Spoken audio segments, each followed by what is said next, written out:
monsters.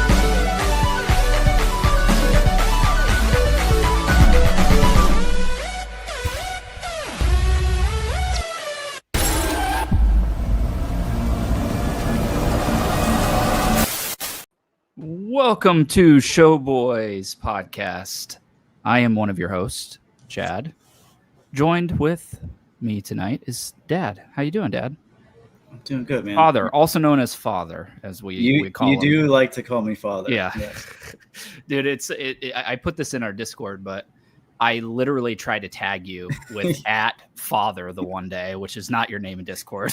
But I'm so used to calling you Father that it's just so Right. It's just so stuck, natural. man. It It's just just stuck. Yeah. Everyone's father. Yeah, everyone's father. So we are here to talk about episode 3 of Alien Earth, which I am very excited about. But before we get into that, how are you tonight, Good. Father? I'm good. I just finished up framing the rest of my bedroom and my basement.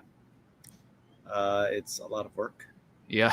But it comes with the territory. Yeah, for sure. It's looking good. It's looking good. I like your background already. I don't think it needs anything. You got like some candles back there. Oh no, it's paint. We learned that last week. I thought they were candles last week too. But we learned last week that they're paint cans. Nice little fireplace back there. Yep, that'll change a little bit. This will be like our living space, the area I'm at now. And then my room is over there. And Gotcha. then the boys' room is over there on the other Gotcha. side of me. So you're kind of vagabonding around your house right now while you're fixing stuff up. That's cool. Yeah. Maybe next time I'll be upstairs. Who knows? Yeah. You never know with me. Never know. I like it though. Yeah, how are you? Man? You're like a wandering leaf, just blowing in the wind throughout your house. I'm good, man. I'm good. It was a nice, relaxing day before I go to work tomorrow, so needed it. Yes. That's good. Watched a little O.J. Simpson documentary earlier today. It was very good. Yeah? Nice. And I was like, you know what? We're watching Alien Earth. I should probably rewatch that episode. I'm glad I did because there's a couple things that I totally missed on my first rewatch. And I need to go back and rewatch the first two because you said something similar about the first two episodes also, right? Like you picked up on some stuff. And it never fails. Yeah. You always like, I don't know, these kind of shows, like they really like put the details in. Yeah, for sure. And it's for the fans. Like they're putting stuff in for the fans for sure. Yeah. So it's good to go back and kind of see what you missed. Yeah, definitely. So we are talking about episode 3, Metamorphosis, tonight. Second week of this show, but third episode. Right. But before we get into like full-on spoilers, which we'll get into eventually, Dad, how did you like this episode from just a base level? I mean, I was happy with it. I wasn't as blown away as like the first two episodes. Although there were some parts that I'm like, oh, dude, this is sick. This is friggin' sick. Yeah. But no, I'm definitely happy with it. Yeah. I can't say enough about it. Yeah, I agree with you. I think that we got a little bit of the foot off the gas that we had the first two episodes, slowing things down a little bit here, which I'm down for because it really was. Those first two episodes were kind of balls to the wall, right out the gate. Except for the beginning of this one. Like it kind of kept that momentum for a while, but then it kind of slowed down once they started shuffling everything off. Yeah, definitely. I enjoyed the opening is again, man. I mean, like close to it's top xenomorph action. I think again this kind of opening sequence here, and then it slows way down. But I liked everything that we got in the slowdown. We got a little more, background on what's going on here, and some questions about some characters that we'll get into. But we start kind of with the classic Alien opening. I don't know if they're going to do this every episode. It felt like it should have maybe just been like a first episode thing, like the alien letters coming together. But it is such a classic. I can't like give this enough like props. Like I love because it's like a recap too. Like they're showing clips and flashes of the previous things and maybe something that's coming up. I wasn't paying that close attention, but I love that title sequence. Yeah, it just feels like, oh man, so something's cool about to happen. And yeah, it's so cool, and the music's on point in this series, and especially in that intro. Yeah. But we kind of catch back up quickly with Wendy where we left her last episode. She's kind of barreling through a corridor. So just to lay the groundwork, Wendy's on the run. The brother's missing. Yep. The rest of our team is kind of scattered throughout the wreckage. We have some people over in the lab looking over top of the samples that the ship had gathered in deep space. And then we have one member eventually turns into two members down in the egg room where I think there's like 5 or 6 eggs. I wish I could remember their names. Like, dude, yeah, I know it's gonna take me. It's gonna take me a while. Probably by the time we're done doing this, I'll have all their names down because that's usually how it goes. Right. And I really should know. Well, I mean, I know the general gist of their names because they're all named after Peter Pan characters, like we talked about. Right. At least the kids. But yeah, I'll eventually get them down. But we open with this sequence of kind of just catching up with everybody, and we see that we see in the lab that they have captured the eye. I think he calls it like an eye octopus or something in this episode somewhere. So they've got that like secured in a tank. And the two girls are actually talking about at the beginning of the episode here about the Peter Pan stuff. Like they're questioning all the Peter Pan nods that we have going on Prodigy's team. And Boy Cavalier pretty much tells them like, hey, I want those samples. So you're bringing the samples back to me. That's your goal.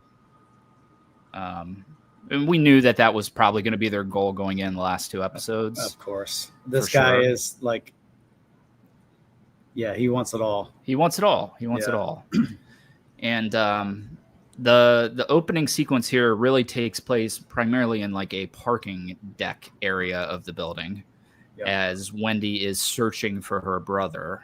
Mm-hmm. And she comes across like a row of semis and can hear him kind of yelling inside of one of the semis. She cracks it open and he's Spider-Man to the wall in the back. So watching this again, there were a couple things that I picked up on. So the girls that were talking, there's some jealousy brewing because they are picking up on that Wendy is Cavalier's favorite. So that's kind of foreshadowing something, which it kind of pays off at the end with the one girl. I did get a couple of the names, Nebs, Curly, and Toodles. Curly, yeah, I remember Curly.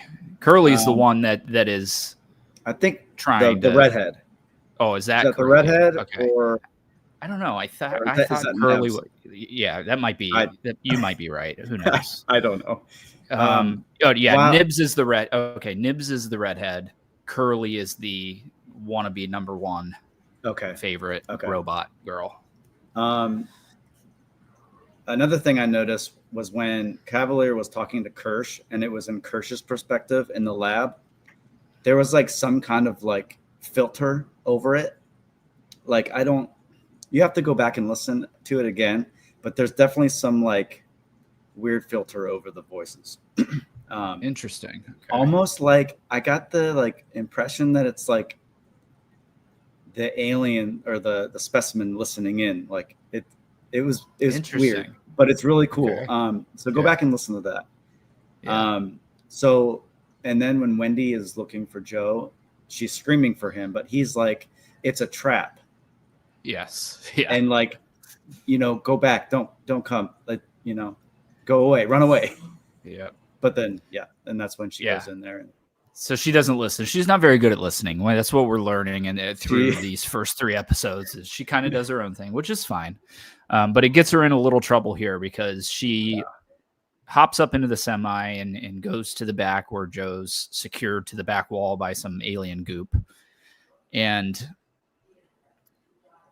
the xenomorph quickly peeks its head through the door. Now, I found this whole sequence interesting because me too. He does not. I don't know if he's not sensing him. Maybe he's sensing that. Yeah, I don't know what's going on. He just does not seem interested. He pops his head in, he growls, and then he just dips. I think there's something weird happening because, like, what we normally see with Alien, they're like all over, everyone. But maybe it's thrown off because of the synthetic beings. Yeah. Like there's some kind of reaction tomorrow by the eggs that's coming up because he's part human. Yeah. But with Kirsch and Wendy, it's almost like the alien doesn't know what to do. Like it's still in attack and hunt mode, but like, I'm just gonna go. It's like, but maybe trap the robot. I mean, I think the alien is smart enough. I mean, from everything that we've seen, it's gonna try to lure her out because maybe it instinctually picks up that she's protecting him. Yeah. So what better way to get to him than to get her out and to flip over the semi-trailer? Yeah. So I just found it interesting. I mean, it does make sense because she is an android, a Y, but they're also like in it like a meat locker semi. So it's like a bunch of hanging. So I didn't know if that was throwing the scent off as well, or what was going on. But he quickly just becomes kind of uninterested and pops up on top of the semi, and she kind of hears him crawling around up there and stabs up through the roof, and we get our first acid blood moment of the series. And I don't know, dude, the acid blood thing is just always so cool. Every time you see it, dude, I can't get enough of it. It's terrifying, like nothing good is going to happen after that. Yeah. And I think it's not to harbor already on this being on a planet, but I think that acid blood is significantly scarier in space than it is on Earth, because if it eats 100%. Through the hole, we're going to have some major problems, right? Yeah. But it's still cool. I mean, it's still cool. It's super cool. Horrifying. Because still a confined space, like there's just that sense of dread. Yeah. And that's what, like we talked last week, Alien's always good at making you feel very claustrophobic in whatever setting, whether it's in a spaceship in space or in a semi in a parking garage. You feel claustrophobic with this thing. So, but and I don't know what I don't know what causes the semi to flip over. Is it flipping it over, or was that the building collapsing that rolled it over? I want to say it's the alien that's flipping that thing over. Okay. That's some crazy strength, bro. Yeah. Well, I mean, we know they're crazy strong. But I don't know they're that crazy strong, But I love this whole sequence. So they flip over, they kind of get all jumbled up and disoriented, and she's gone. Yep. Yeah. And the brother is like slowly working his way out of the semi, and he can hear the alien outside. And he's like very hyper vigilant about going out there, and he ends up getting stabbed with the tail. Now, when I first saw this, I was like, that looked like he got stabbed, but then they whipped him off the screen. I was like, maybe he just picked him up. No, he legit, I think, gets stabbed through the chest. Yeah. And tossed out into the parking lot. Tossed out into the parking lot.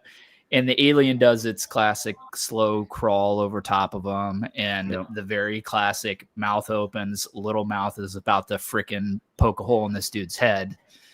And Wendy saves the frickin' day. And this is so cool, dude, with a meat hook. Yep. Through that inner mouth. I'm sure there's a technical, some alien nerd out there probably knows the technical name for that inner jaw, but through the inner jaw of the alien. And I'm like, oh my gosh, dude, that's awesome. She's like, she is wrestling this thing and tugging it. Like, yeah. Well, like, and we know that she's super strong.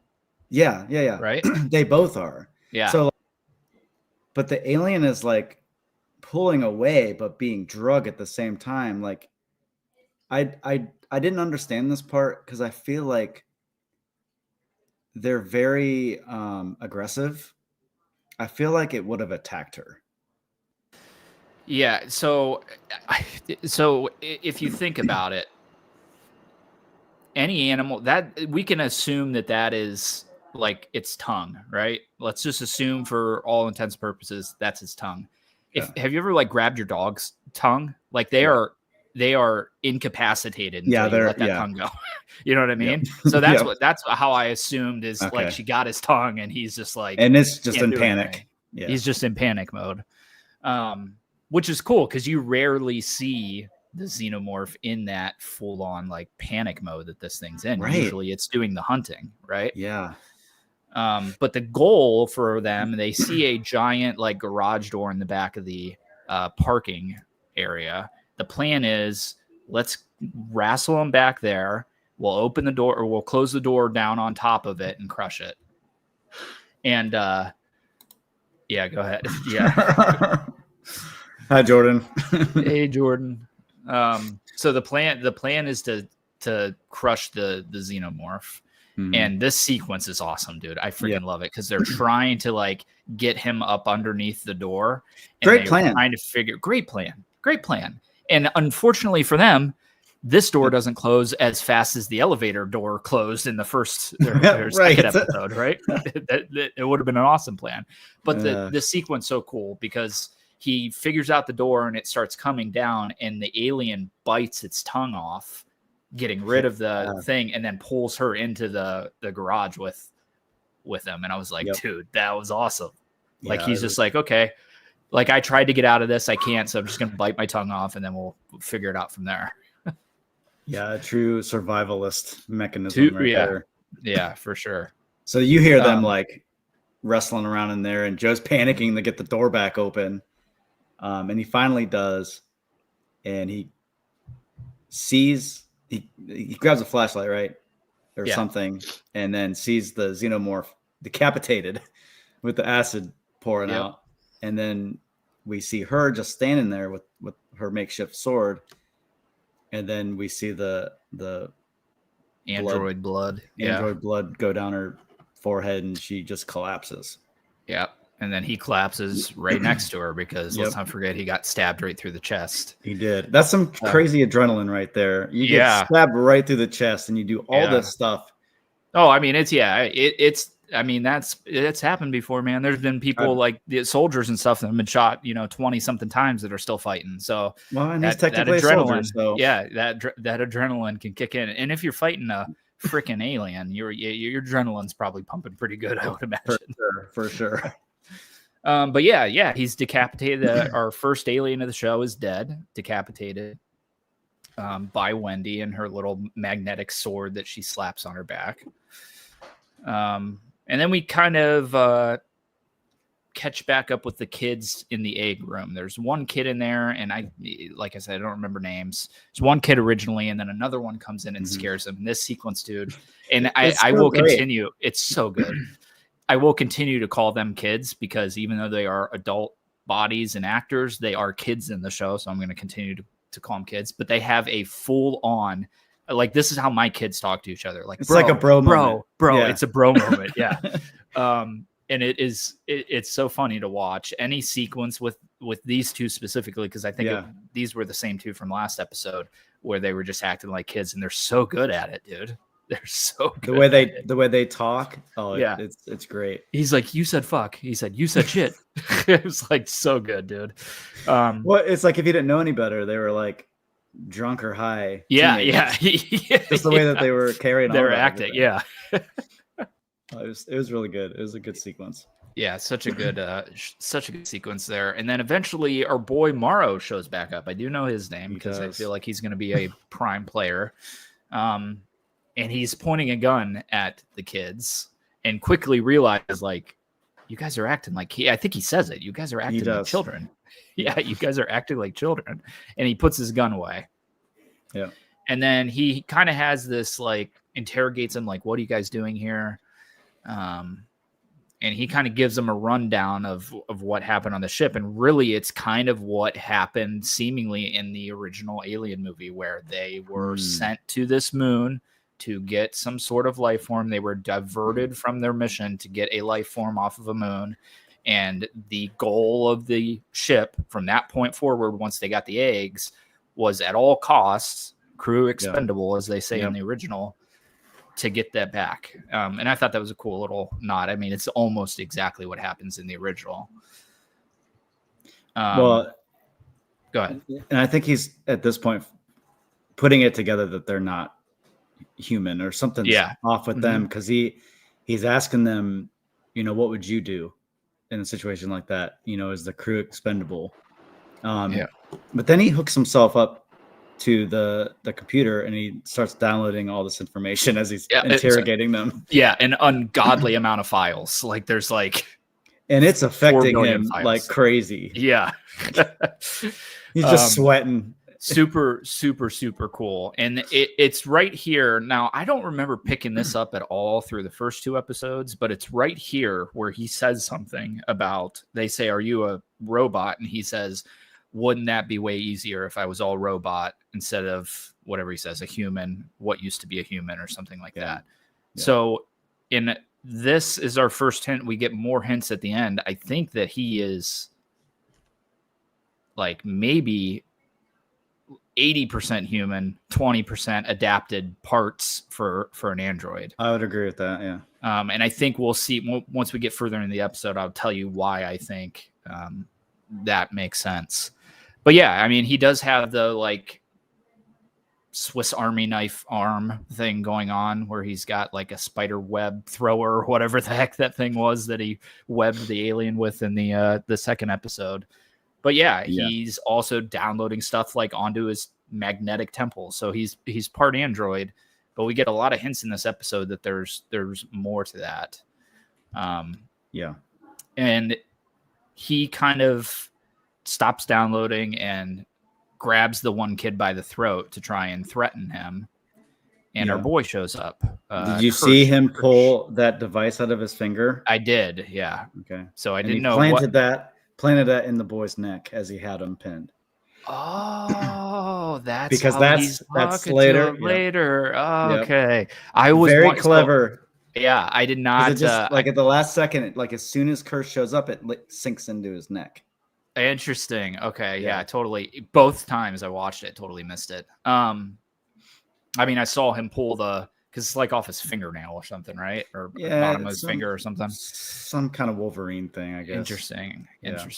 I always love that kind of like hidden stuff that you have to watch 3 or 4 times. Maybe I just missed it blatantly, but so yeah, he does that, and our boy, what's his name? Kirsch shows up, and I love this interaction with him, and I love Kirsch's explanation of the ship, where he's like, your ship is a baseball ball that was hit into the neighbor's yard. I'm the neighbor currently. Yeah. I was like, that's hilarious. That's great. But we see, actually it's right here is the part that I was talking about with Morrow, where the egg starts to open up. Yep. And we've seen multiple times that these eggs are not opening up for any of the other androids, but they're opening up for him. And he kind of bolts out of there and disappears off into the wind. Because that is kind of go ahead. Kirsch like kind of knows. Like he's like, you're about to find out. Yeah. If you stick around. So then Morrow jumps out the opening. So that definitely, I mean, I think Morrow was like a super interesting character from the get. But now he's like, I'm very interested in what's going on with him, because there's more to the story that we're not getting. You know what I mean? Because the first 2 episodes, you're just assuming he's a straight Ash style android. But it seems that that's not the case. And it seems that Prodigy is not the only one of these corporations that are putting humans and androids together. And I think they mentioned something about that in the beginning, right? Didn't they have that text about the different kinds of androids? Yes. I have to go back and read that. He's probably one of them. Yeah. I think he's the cyborg one. Yeah, he's probably the cyborg one. So after that crazy opening scene, the episode kind of slows down. We get like a sunrise as the operations at the shipwreck are kind of coming to a close. Prodigy's team has acquired all of the eggs, all of the samples, and recovered all of their androids. We have Wendy, who is incapacitated, with her brother, who's also incapacitated. The rest of the team is all there. No sign of the original like security team that was with her brother. I think they're all dead. Peaced out. Yep, they're all dead. So they've gotten everything, including the decapitated xenomorph that they're wheeling around on a trolley. Yeah. I actually think because they wheel them all out and then they get on their planes and go back to Neverland. Yep. And when they're wheeling or taking everything back in, we do see at least the two that were with, or the girl that was with Joe, I believe, because we do see some of the soldiers or whatever. Oh, do you? Okay. Yeah. I think so. I kind of skipped past that part. Yeah. So they're on their way back to Neverland, the kind of research island that we started the show in. And Boy Cavalier doing weird Boy Cavalier stuff, just watching over top of all this stuff coming into his little research thing in his pajamas. Like the dude dresses so weird. He does. He does. He's like a giddy little kid. He is. He's just so like. It's like Christmas morning for him. Yeah. Dude, I just have a feeling he's gonna get it. Yep.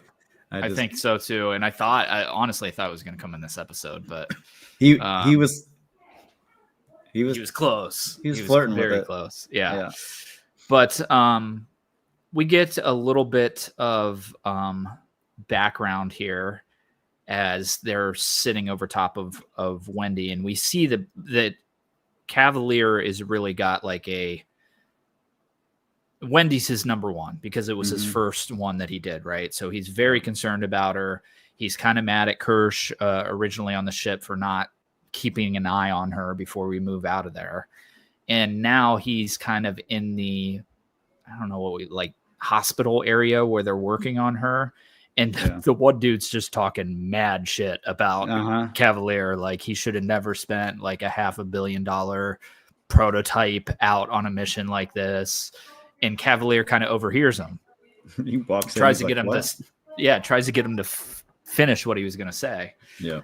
So they have a little spat there.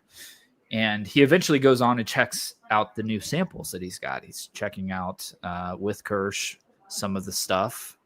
We've got everything. We've got I think there's 5 alien specimens and then like 5 or 6 eggs in the xenomorph.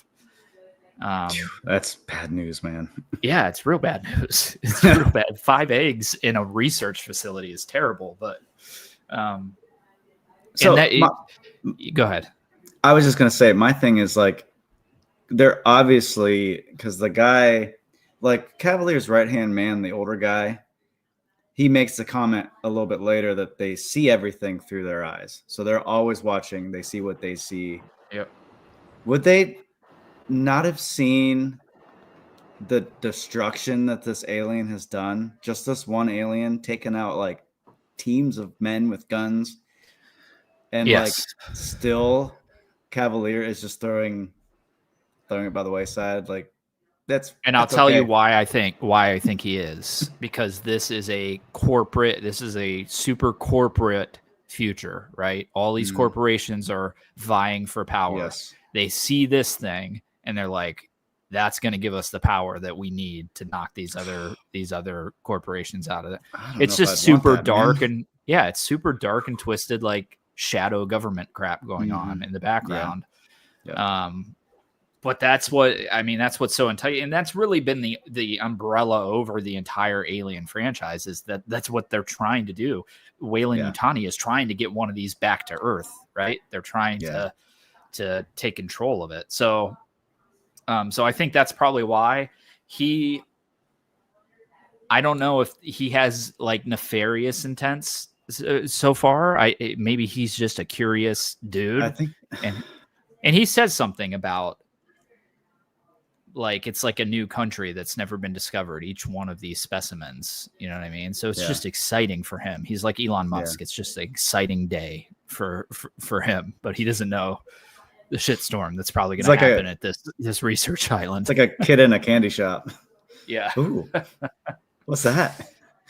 So during this, he's checking out the egg. The egg starts to open up, and Kirsch quickly kind of shuffles him out of the room and closes the door. And he's like, what is that about? And he says, it's a parasite.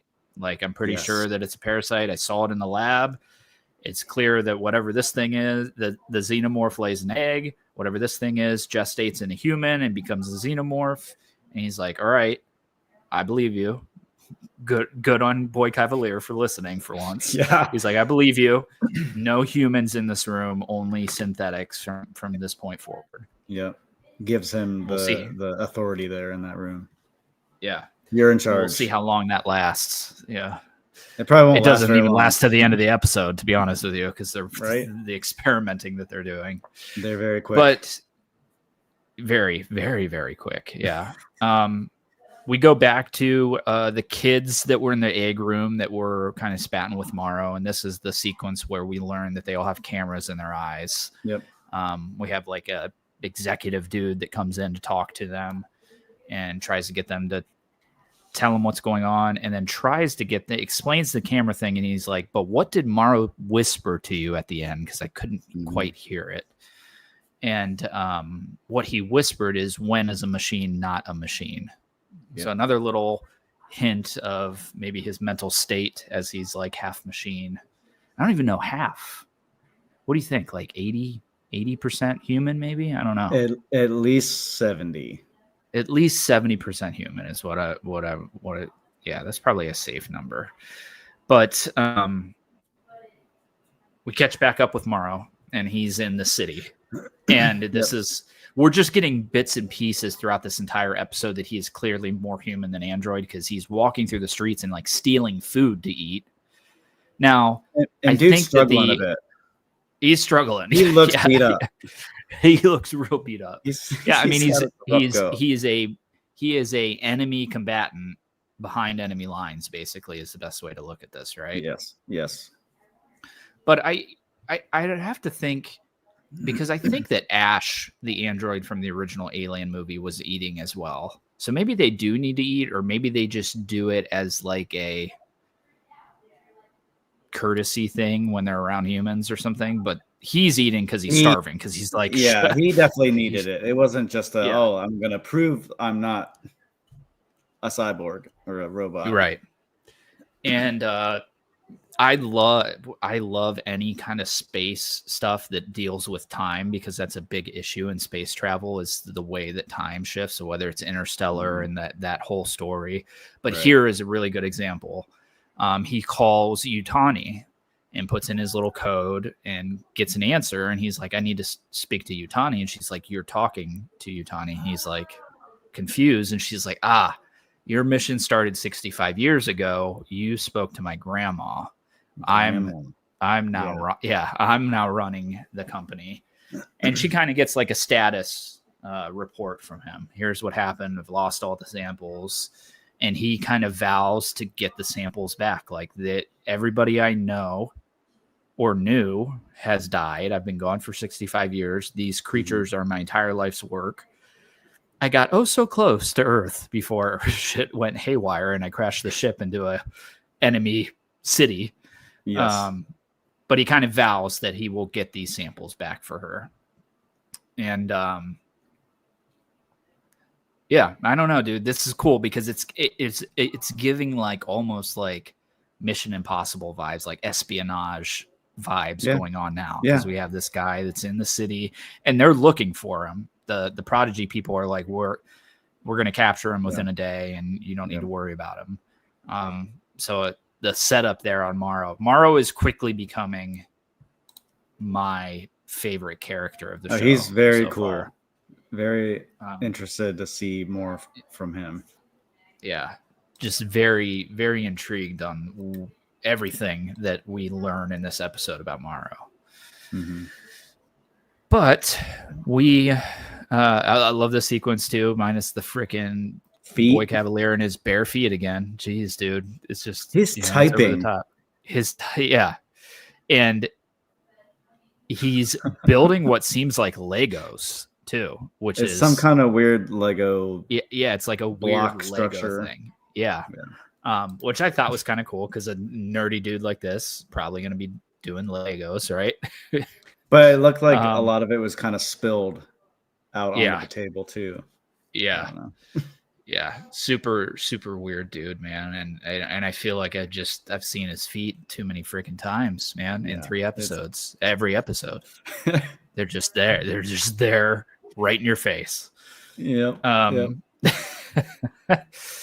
But our girl Curly walks in, and she's pretty much like asking him, like, why is Wendy your favorite? Like, I can do so much more for you, and I just learned French last night. And I think this was playing to his comment from the earlier episode where he just wants somebody interesting to talk to.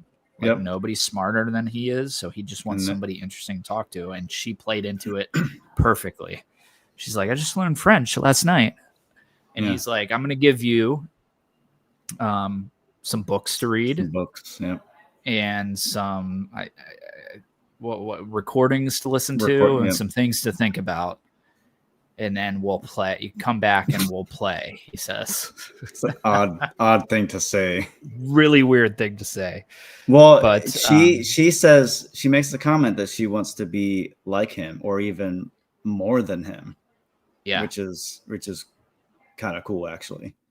Yeah, definitely. And I'm sure that piqued his interest. Yeah, absolutely. Yeah, go like her. I do like her. I think they're going to do some cool stuff with her in this episode. Yeah, I think they are too. I'm fully team Wendy.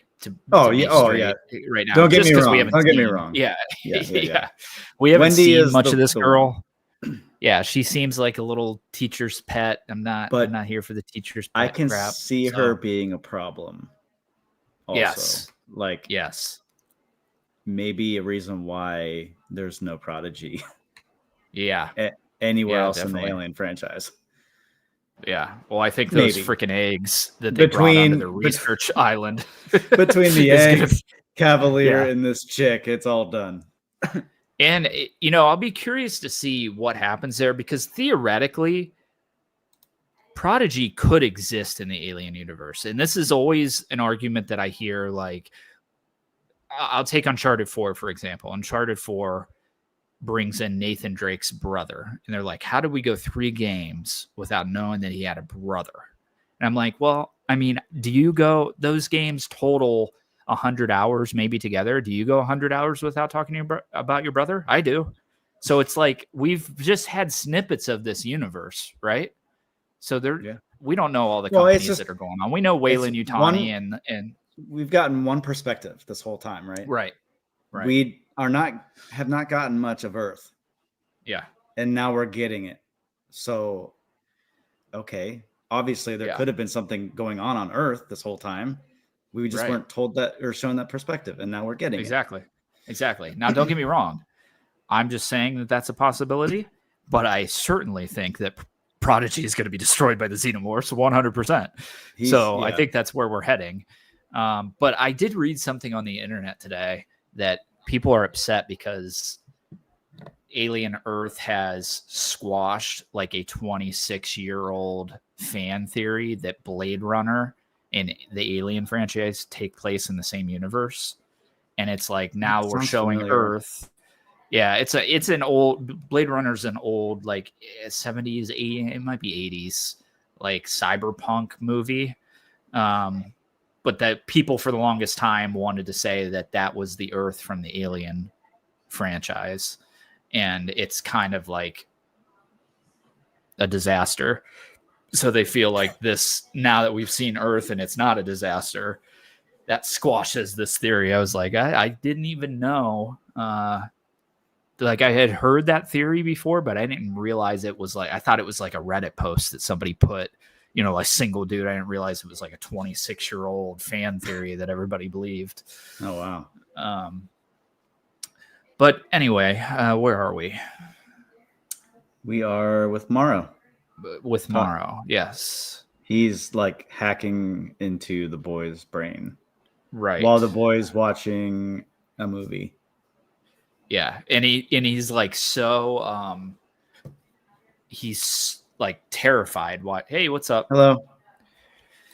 Row VR. That might be my son, actually. So Hey, he could have been on. you could have, yeah, you could have been. So he's like, first off, I would be terrified if this happened to me, if I was just sitting there watching a freaking Dude, TV. just a voice in your head. Just a voice pops into my head. Especially the way he's talking. Yeah. And the way it sounds. Yeah. And it's loud. It's loud. not like a quiet voice. It's like a freaking loud voice in his head. Yes. So, he is a kid, but I probably would have the same reaction as an adult if somebody just started talking in my head like that. But he's trying to get this kid to be like on his side. Open up and open up and be like, and he said earlier on, I think this kid said to him, like, everybody needs a friend. And he uses that against him here, where he's like, I remember what you told me earlier. Everybody needs a friend. And he kind of also hints that he's discovered why they were acting like children and why that whole thing was happening. So Morrow, again, just super interesting, super smart character. But yeah, he basically sweet talks him into being friends. And the kid's like, okay, yeah, we can be friends. I think why is because Morrow explains, I'm a parent, a father. I had a daughter. He hated raisins. So I think it was like, okay, hated raisins. Yeah. Random fact, but okay. But I think that was enough for the kid to be like, okay, maybe this guy's safer than he seems. Like, let's not forget, probably less than 8 hours ago, this dude had you in a chokehold with a gun pointed at your head. But we'll just we'll ignore that because he said he wanted to be my friend now. We'll be friends now. We'll be friends now. I mean, kids are pretty gullible, They are. That's true. That is very true. You hear that, Roman? Don't be gullible. So we get another sequence of your spraying guy also in this episode. Mm-hmm. Not really, I don't think, any more information on what the heck he's doing. But we see his face. We see his face. And he's smoking a cigarette. He's smoking a cigarette. Yeah. And he's like, what are you doing? Or like with that kind of look, but then turns right back around like nothing's even happened. So what do you think this guy's doing? I have no idea. Yeah. But he's been at the same spot for 3 episodes now. Right. Yeah. It must be a really Is dirty he just the spot. janitor? Like, is this just going to be the janitor? Maybe he's spraying Boy Cavalier's feet. Who knows? Maybe. Yeah. Oh, that would be hilarious. I hope that happens. But this whole like sequence with this girl is really cool because they show flashes of her sitting in front of a mirror. Then there's like an overlay or like a faded image of her as a kid, like from her kid body. And then she like pokes her eye. And then they show her laying on the table. It's just, it was really cool. The sequence was pretty cool. Yeah, I liked it. I think it's trying to show maybe that these kids still have memories of their past life. You know what I mean? And it seemed like in the first couple episodes, Wendy was like the only one that had memories of her brother. But we're seeing that I think maybe they all do. At least maybe not as much, or as maybe strong. Not as much. Yeah. And I think she's kind of.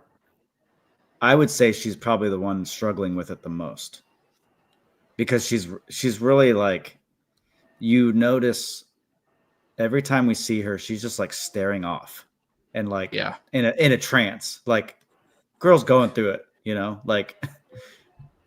I mean, I can't imagine what that would be like to be awake, especially in your body, and then wake up in something completely different as a kid. And you don't as a look kid too. Like, it's wild. Yeah, I always enjoy anything that kind of discusses like synthetic or androids or robots or AIs, like mental health. Yeah. There's like iRobot, I think, does that really well. There is a quest line in Cyberpunk 2077 that deals with that really well, with the like automated AI taxi drivers, and they like all lose their mind, and you have to like go find them, and you hear like one's like trying to drive off a bridge, the other one's just lost. It's super interesting when they play with that kind of stuff, and I think that's what we're getting here. Even though these are not technically robots or AIs, they're human brains in here that we're dealing with, but the weird transition into being a robot. I'm glad you brought that up, because the second type of the race for the immortality thing, they have the synths. Yes. So all we've seen so far, I mean, correct me if I'm wrong, we have the cyborgs, which is Morrow. Yeah. And then we have the hybrids, which is the Lost Boys. Yeah. Have we seen so I believe these AI beings yet? I think that Kirsch is a synth. Okay. Because he lacks emotion. He lacks emotion. He's so the synth, I think, to me is like Ash in the original movie, the android from the original movie, or Bishop, the android from the second movie. So yeah, I think that's what Kirsch is. That makes sense. Which makes sense, because you would think they'd want to show all three of them fairly quickly in the show, especially when they open on a screen talking about all of them. Yeah. Okay, that makes sense. Yeah. So if I had to guess, Kirsch would be our synth, and he's super cool. I love, dude. First off, I love the actor. I do too. Everything that he's ever been in has been amazing. I need to even watch. Go ahead. It just makes me want to watch Justified. Yeah, Justified. Oh, he's great in Justified. He's even good in like his small little partner police role in Gone in 60 Seconds, which is probably people don't even remember that he was in that. I don't. He's really good. The only thing that I didn't necessarily like him in was the Hitman movie that was based off the video games. The original one, he was Hitman. Yeah. But yeah, I always enjoy anything that he's in. I think the first thing I saw him in was The Crazies. The Crazies. Oh yeah, he's the sheriff in The Crazies too. Yeah, I forgot. Yeah, that's a great movie. Yeah, that's a great movie. I need to go watch that again. Yeah. I haven't watched that in years, dude. A long time. Anyway, so yeah, we are now in like a kind of split scene here where we're getting our team of androids who are wheeling the egg in. And we're seeing, and I think this is going to become very important later on, we're seeing some test animals in this sequence. We see a sheep. We see a rabbit. We know that the xenomorph can gestate in multiple, because I think in Alien 3, it's a dog that births the xenomorph. That's why it's like a 4-legged running xenomorph in Alien 3. Yeah. So we know that they can gestate in any kind of living creature. So I'm sure that that's going to be played in somewhere here with these test animals. And then our other scene is a team of surgeon working on, I think his name's Hermit, the brother, Wendy's brother. Yeah. Is it Joe? Mm-hmm. Where did I get Hermit at? Did I just That's what they called him. That's what they called him. They call him Hermit. Okay, they call him Hermit. So they're doing surgery on him. Wendy has woken up since then. Yes. Yeah. And then she's out in the hall looking. Yep. So around. she kind of wakes up, and the lady that's watching her is like sound asleep on the table, and she starts walking around, and she's getting this noise in her head slowly. It becomes much stronger as we go through this scene. Yeah. But we basically are bouncing back and forth between the surgery on Joe, and it looks like they're removing a lung from him. And he wakes up and sees it. Yeah. Which is wild. Yeah, it's crazy.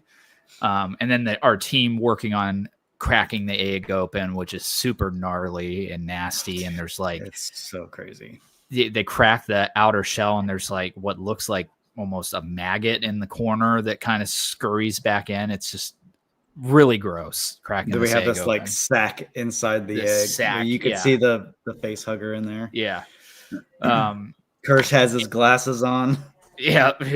they are they eventually pull the face hugger out of the egg and lay it down on the table and kind of fight a little bit and zap it either to death or into submission so they can cut it open. And as that's happening, this noise that Wendy is hearing in her head is getting more intense. It's starting to cause what seems like pain to her, as she's almost doubling over in pain. Well, it seems like she's reacting to what's happening to this creature, yes, which raises a lot of questions. A lot of questions. And here's my theory. My theory is that what is it, Roman? Is it alien related? I hope it's alien related. So my theory here is we know that the xenomorphs have like a hive mind. We've seen it multiple times, especially in the Queen sequence in Aliens. We know they have a hive mind. So it almost seems like she's tapping into that hive mind somehow and sensing that thing's pain as she's getting closer and closer to it. What's your theory? I don't know. I really don't know. I mean, the hive mind makes a lot of sense. Now, is that just with like the adult xenomorphs, or is that? You have to. I mean, hive mind wise, I think it's everything that has to do with the hive. That's what I'm kind of thinking too. Yeah, but that's so it's just why. But how did she get that? Like, how is she tied into that? That's what I'm. Unless she's just so aware of things, of frequencies or whatever. Yeah. Maybe she's just hypersensitive to stuff like that, which would be wild. Maybe that's it. That might be all it is. Maybe that she's just hypersensitive to the frequency of it. But I don't know, dude. It's giving me hive mind, vibes. I think that's what's going on here. She's somehow tapping into this hive mind. Okay. I like how he's like, bring over the vacuum tube just in case. Just in case. Like that thing's. Hopefully, that's a strong vacuum that is going to suck that thing in. I've seen these things in action. Yeah, dude. What the best? I mean, all the face hugger scenes are really cool, and a lot of them are really iconic. But I think the best face hugger anything that we've ever gotten was in Romulus. When they're oh, dude, so good. Like that felt locked in that room in the water. Yeah, and dude, that scene was so. And then they burst through. Good. Oh, dude. Yeah, just the way. I mean, it reminded me. You play Halo? Did you ever play Halo? It reminded me of the flood in Halo. Yes. Like those. Like, oh, so good, dude. So yeah, if you have not seen Romulus yet, you definitely should go check it out because it's probably a top. I can't recommend. It's definitely a top 3. It's definitely a top 3 alien movie for sure. Yeah. Love it. So anyway, we eventually open up this face hugger and get the biggest sperm looking thing out of this thing. And he drops it into a tank and it kind of tadpoles around a little bit. And they eventually bring it over to Wendy passes out. Wendy passes out, yes, from the unbearable hive mind screaming that she's enduring. And the team brings the little tadpole over to the lung tank that is holding Joe's lung, and they drop it down into the tank, and it kind of swims around for a second and then barrels right into the lung. It like shoots in there, man. In there. Shoo. Yeah. So our episode kind of ends here with a panning up away from a passed out Wendy as she's incapacitated on the ground before the credits roll. And then we get Wherever I May Roam by Metallica, which was cool. Okay, so that's so funny because I'm watching this episode and Kirsten is like, this music reminds me of a documentary that we watched years ago called Paradise Lost about these 3 kids that get innocently or get convicted of a murder that they did not commit. Mm-hmm. And Metallica is used a lot in this documentary because these kids basically got accused and charged because they were Metallica fans in like a Bible Belt country or a Bible Belt state. So she's like, this reminds me of that music. And it did. I was like, it does. Yeah. But I did not realize that it was actually Metallica. So yeah, not a big Metallica fan. I mean, I know they're bigger hits, but yeah. So that's funny. I have to tell her that's funny that it actually is Metallica. Yep. It's actually Metallica. Yeah. It was a cool way to end. And it seems like, and it without fail so far, after each episode, I'm like, that's it. I want more. Yeah. Like they're doing a really good job of like keeping you like hooked, glued. Yeah. Hooked into it. And like being upset when it's over. Like that went by so fast. Like I felt like it was 20 minutes. Yeah. Not it really an hour does. long. Yeah. And especially for an episode that is kind of slow. Yeah. Kind of slowish. And, but there's a lot of like big stuff happening. They're building a lot. Building a lot. And it's some much needed exposition that we weren't getting in the first two episodes because it was just kind of almost, gas pedal to the floor through the entire first episodes. Yeah. But yeah, I don't know, dude. Great. I want to know, is that lung? I want to know what's going on with the lung. Like, is the lung in a tank healing and they're going to put it back into Oh my gosh, Joe? Or are we going to get a xenomorph that spawns just from a lung? Like there's a lot of questions that you almost have to assume that it's going to go back into him at some point. Yeah. I mean, they're just doing experiments. They have no idea. I don't think they know what to expect. They're just playing around. But okay, it makes sense. Kirsch knows. He probably knows the most at this point because he studied everything from the computers, the system. Yep.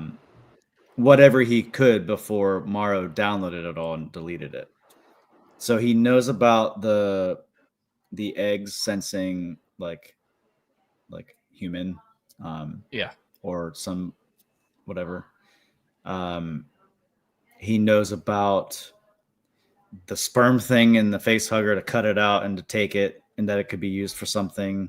He knows about how, like, he knows the life cycle of the xenomorph because he's telling Boy Cavalier about what it does. So he probably knows a little bit more than what is being told at this point. So he's just going along with science and biology. And maybe not in a safe way, but like, not at all. No. Like I get that they want the xenomorph. Like that's the prime prize here is they want that. But I don't know if you need to make it in this kind of capacity. Like you're in a research station in the middle of an island, like in the middle of the ocean on an island. Dude, they're all dead. There's no good way that this ends. No good way that this ends. Yeah, no good way that this ends. Yeah, there's not like I can't even see like a positive outcome from any of this. And this is always the downfall of every human in the alien universe is they're so curious about this thing that they start experimenting with it and then shit goes sideways. Yeah. So it definitely plays in well for the universe. But yeah, I'm super interested on Morrow. I want to know more about Morrow. What's going on? Is he human with a little bit of android? Is he mostly android with a little bit of human? Is he maybe the exact same thing as these kids, but he's the adult version of it? He's grown up those 65 years that he was gone. That's interesting. Yeah, there's a lot of questions that. But I don't know because his body, he's very like visibly struggling from the things that have been happening to him. Yeah. But I don't know. Yeah, that's. I hope we find out soon because I'd like to know. Yeah. Definitely. Yeah. I mean, they've got me hook, line, and sinker, man. I think this is great alien material, and like I said, the first episodes, I wasn't sold on this series at all. at I would all. say, And you know, as now, go ahead. go ahead. No, I was just gonna say, as the kids say, this is peak Alien this is content. peak. This is peak Alien content. Yes, I agree. This is peak Alien content.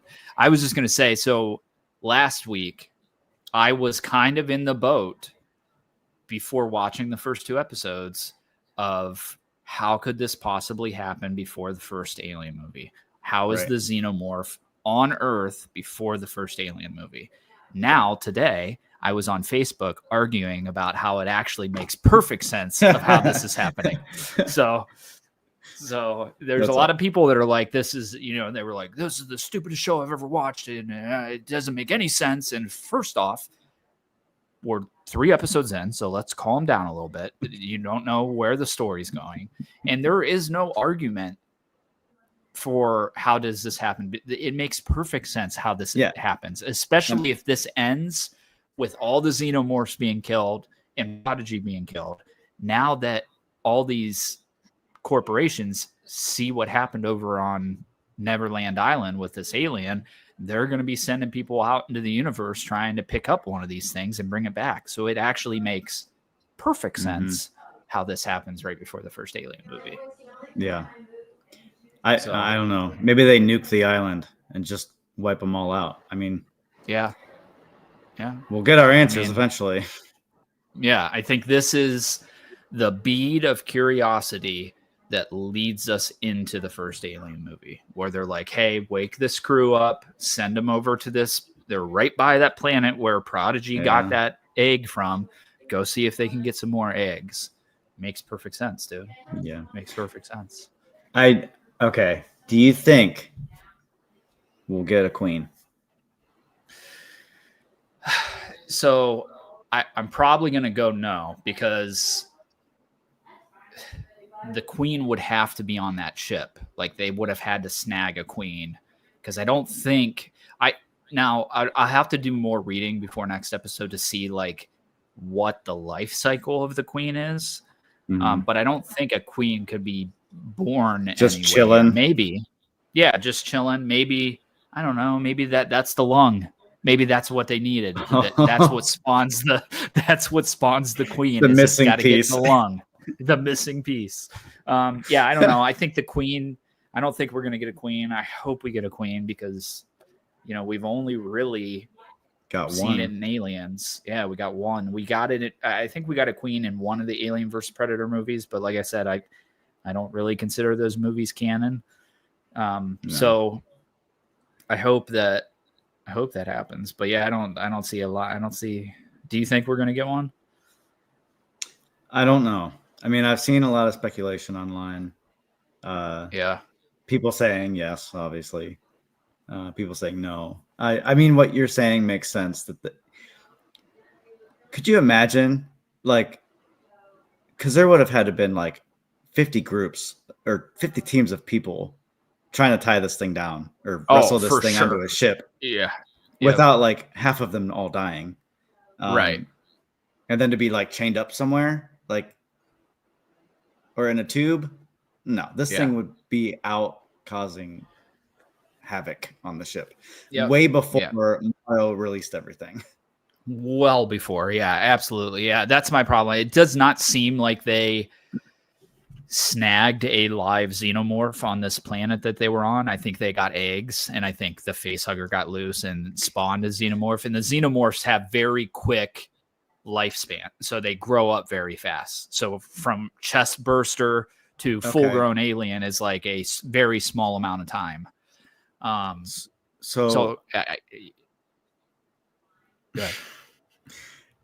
When Joe and the crew were going through the ship and they go to the cryo chamber area, we see the glass shattered and something had burst out of that person's chest. I wonder, and then, well, that was obviously the facehugger bolting out of there. But in the first episode, the dude that was standing over the body, because there was a person still in the cryo chamber, and he held his hand out. Do you remember? Yes. Like just standing over the person. Like, I mean, I kind of wondered, Yeah. because they made a comment like he's a creepy guy, like standing over us while we sleep. Yeah. But he was like, it's kind of foreshadowing, I think, a little bit, and maybe that was the start of it. Yeah. But they didn't catch it. Definitely. And they were definitely messing with the stuff while they were sleeping on the ship. They were messing with the specimens. Absolutely. Yeah, absolutely. So, Yeah. curiosity, So we man. did. Yeah. Curiosity, especially with these things, man, you should stay away from the curiosity. But at the same time, dude, I mean, I'd probably be a little curious too. Like you have to remember, like you said last episode, these guys haven't seen any of the other Alien movies, right? So they don't understand. Right. It's just a cool egg. Like I'd be just as curious of what the heck this thing is. I wouldn't get. They don't have the. Yeah, I wouldn't get. Yeah, I probably wouldn't get close to it. But even then, like if you think about like any egg we have here on Earth, like nothing's gonna jump out at you and attach itself to your face. Because anything from an egg is very infant. Early, like weak and not able to do much. Not these things, man. No, they'll come after you real quick. They're strong, and they're strong. So we get little snippets of the kind of growth of the xenomorph. Actually, in this episode, we skipped over it where he picks up the like skin, or the like shedding. I think in the egg room, actually. Yeah. So that's the xenomorph shedding and getting bigger. So after it, we have to assume, piecing it together right now, that somebody was down in that egg room, got the face hugger, chest burst in the egg room. That thing scurries away, grows, sheds. They bring the body back to the lab to like see like what the heck happened here. Like it looks like something exploded out of her chest, or much like all the other facehugger scenes, get the facehugger on it, crew freaks out, brings him into the lab, tries to get it off, chest bursts, yada yada yada. Yeah. But yeah, I don't know. I just don't see a path for the queen. I hope it happens, but I don't see. I'll have to go see.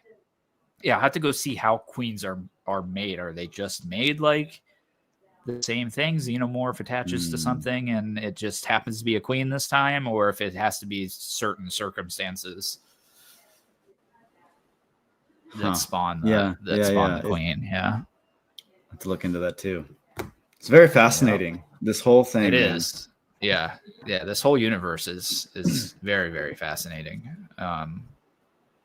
And I've loved it since I was a kid, and now we're getting shows about it. Like, it's a great time to be an Alien fan. We're getting good Alien content with Romulus and now with Earth. We seemingly have what looks like might be a really good Alien game coming out. Rogue Incursion, single player shooter Alien game looks really good. So, Alien Isolation is getting a sequel. So exciting time to be an Alien fan. That's awesome. But I think that does it for us, unless you have anything else. Yeah. I don't. I'm very excited for where we're heading. Yeah, me too. Yeah, like I said, man, I'm hook, line, and sinker. Like I'm here for it. Same. Which is funny because I was just so negative going. You were very, very cautious. If we did an episode, normally we do an episode 0 for a companion series where we talk about like our expectations. It would have been. I probably would. You would have been like, but, "This is gonna suck. It's gonna be. I'm not even gonna watch it." Yeah, probably. But I'm glad that we're doing a companion series because it's making me hyper focus more on the episodes. You know what I mean? It's versus good. Just watching them. Yeah. That does it for us until next week. We will be back live and next Thursday. Hopefully, if I don't work, it might be a different day. We'll see. I could only record 2 Thursdays in a row is what Nicholas tells me, which does make sense. I do work next Thursday. Yeah, I do work next Thursday. So we'll have to figure out something, maybe Wednesday night or something, or You'll see us next week sometime. Sometime you'll see us. Until then, we're out. Peace. Monsters.